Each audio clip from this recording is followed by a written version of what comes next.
নমস্কার বন্ধুরা, কেমন আছেন সবাই? চলে এলাম রাতে রান্নাবান্না নিয়ে। তো আজকে রাতে একটু ভাবলাম দুধ পরোটা বানাবো আর একটু আলুর দম। সব যেটা দেখাবো বলে, যেটা শেয়ার করবো বলে আপনাদের সাথে এসেছি, সবথেকে বড় এই আলুর দমটা একটু বিশেষ কিছু না, কিন্তু আলুর দমটা একটু খুব সুস্বাদু হয়, স্পেশাল একটা আলুর দম। আলুটাকে আমি প্রথমে এখানে প্রেসার কুকারের মধ্যে সেদ্ধ করে নিয়েছি। আর করব মশলাটা হচ্ছে রসুন, তেলের মধ্যে মেথি ফোড়ন দিয়েছি আমি এখানে, আর রসুন দিয়েছি। রসুনটা হালকা কালার চেঞ্জ হয়ে গেছে। এখানে আমি দুটো মিডিয়াম সাইজে শুধুই টমেটো পেস্ট করে রেখেছি, পাকা টমেটো একদম। রসুনটা একটু কষিয়ে নেব, নিয়ে তারপর টমেটো পিউরিটা দিয়ে দেবো। এটা দিয়েই করবো, কোনো পেঁয়াজ আদা টাদা কিচ্ছু ব্যবহার করবো না। আর লঙ্কা দেওয়া আছে এর সঙ্গে, আমি যেমন ঝালটা দেবো তরকারিতে সেই অনুযায়ী লঙ্কাটা দেওয়া আছে। তো এর মধ্যে দেখুন আমি টমেটো পিউরিটা দিয়ে দিচ্ছি। টমেটোটা একটু বেশি লাগবে।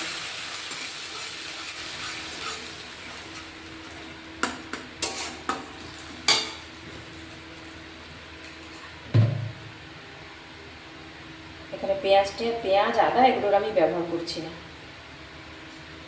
মিক্সিং বোলটা দিয়ে জল একটু দিয়ে দিলাম। মশলাটা দিয়ে খুব সুন্দরভাবে তেল ছেড়ে গেছে, কাঁচা গন্ধটাও চলে গেছে মশলা। এবার আমি এর মধ্যে সেদ্ধ করে রাখা আলুটা দিয়ে দেবো। এটা খুব বেশি ঝোল হবে না, আবার একদম শুকনো শুকনো হবে না, একটু গ্রেভি থাকবে। আলুর দমটা লুচি, পরোটা, রুটি সবের সাথেই ভালো লাগে খেতে। একটু ফুটিয়ে নেব। দেখো বন্ধুরা, আলুর দমটা পুরোপুরি রেডি। এইভাবে গ্রেভিটা রেখেছি হালকা হালকা করে। কালারটাও খুব সুন্দর এসছে। বিশেষ কিছু মশলাও দেওয়া নেই, মেথি ফোড়নে দিয়ে, মেথি রসুন আর টমেটো দিয়ে করেছি। টমেটোটা একটু বেশি পরিমাণে দেওয়া আছে। টমেটোটা তো গ্যাসটা বন্ধ করে দিচ্ছি, এটা রেডি। পরোটাটা বানিয়ে নিই। দেখো এখানে মেখে রাখা আটা থেকে আমি একটা বড় দেখে লিচি বানিয়ে নিয়েছি। এবার এটা আমি বেলে নেব। প্রথমে গুঁড়ো দিয়ে পাতলা করে গোল করে বেলে নেব।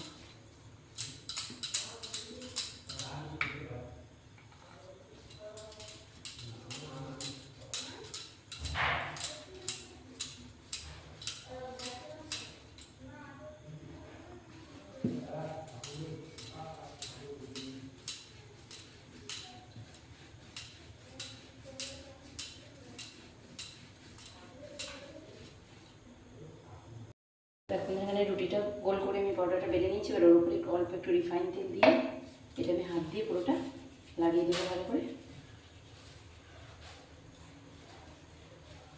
দুধ পরোটাটা কীভাবে বানাচ্ছি সেটা তোমাদের দেখাচ্ছি।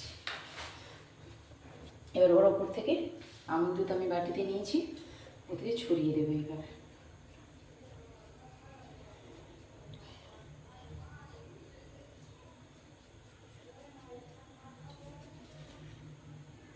এবার এটাকে 4 ভাঁজ করে নেব।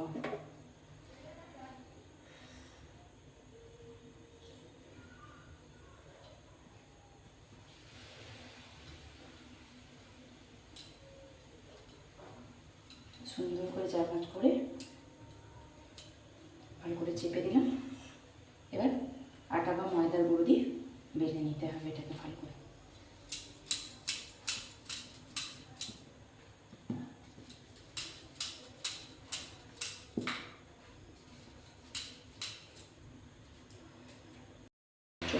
তো তোমাকে এখানে দেখো বন্ধুরা, আমি এখানে একটা প্যান বসিয়ে দিয়েছি, দিয়ে আমি তার মধ্যে একটা পরোটা দিয়ে দিয়েছি, ওখানে একটা বেলে রেখেছি আমি।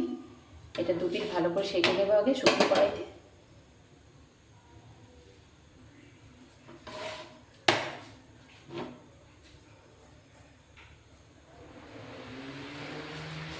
তো দেখো কত সুন্দরভাবে ফুলে উঠছে একদম।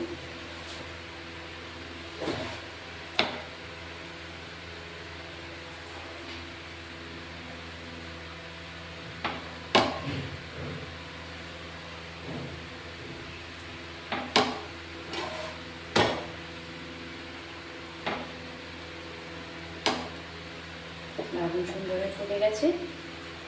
দেখো এটা একদম দুপুরে ফুলে গেছে পুরোপুরি। এবার আমি এর উপর থেকে তেল, রিফাইন তেল দিয়েছি। আপনারা চাইলে ঘি, বাটার যে কোনো কিছু দিয়ে ভাজতে পারেন। এটা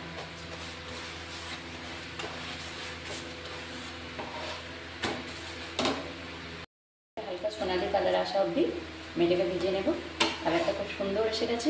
এবার আমি এটাকে একটা পাত্রে তুলে নিচ্ছি। একটু বেলে রেখেছি, ওটাকে দিয়ে দেবো এর উপর। ওটাও ভালো করে সেঁকে নেবো, আমি একইভাবে ভেজে নেবো। বন্ধুরা দেখো, এটাও সেঁকে নিয়েছি। আমি ওই একইভাবে তেল দিয়ে ভালো করে ভেজে নেবো এটাকে।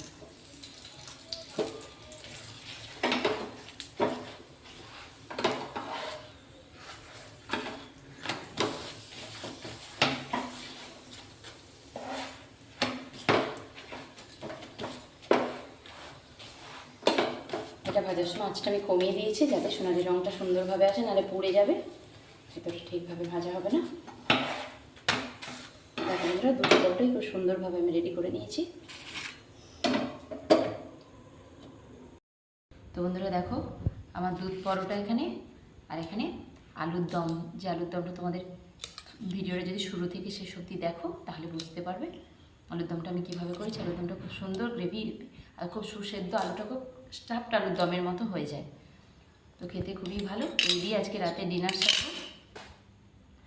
আর বন্ধুরা রাতের খাওয়ার আমার রেডি, এই দিয়ে আজকে রাতে খাওয়া দাওয়া করবো। শুভরাত্রি বন্ধুরা, আসি।